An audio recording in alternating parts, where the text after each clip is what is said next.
কিভাবে করিব ভিডিও, সময় তো হার হয় না, হয় না।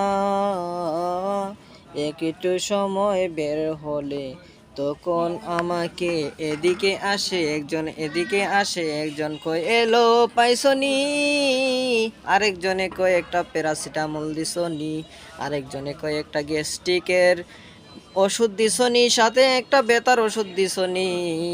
বলেন তো আমি কিভাবে ভিডিও করি?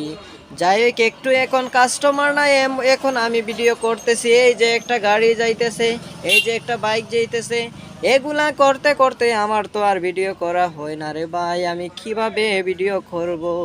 আর ভালো জিনিস তো মানুষ দেখে না।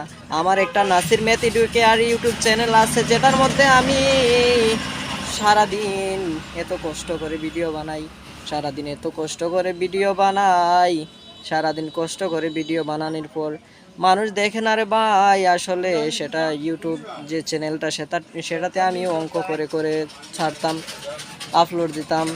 আরে ভাই, ভালো জিনিস তো মার্কেট পায় না। আমি এত কষ্ট করে পড়ালেখার ভিডিও ছাড়ি, কিন্তু সেই ভিডিওগুলো ছাড়ার পরেও কেউ দেখে না। কেন দেখে না? আসলে মানুষ মোবাইল চালায়, মোবাইলে কোনো পড়ালেখা করে না।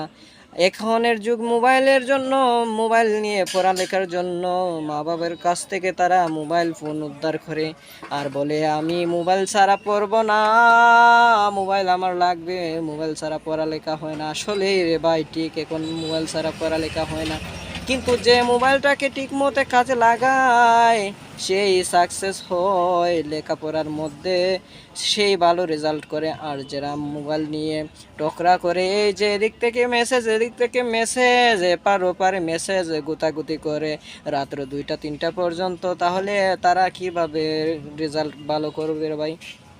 আসলে ভালো জিনিস মার্কেট পায় না, এটাই বাস্তব।